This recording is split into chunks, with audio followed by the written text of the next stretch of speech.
Hello friends, আজ মঙ্গলবার। আজকে আমাদের বাড়িতে কমপ্লিটলি ভেজ।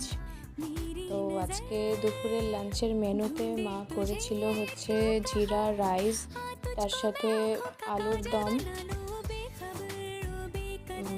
দেন শাহি পনির, আর আমাদের টবে লাগানো ছোট্ট আম গাছে একটা আম হয়েছে, তো সে আম দিয়ে আমের টক হয়েছিল।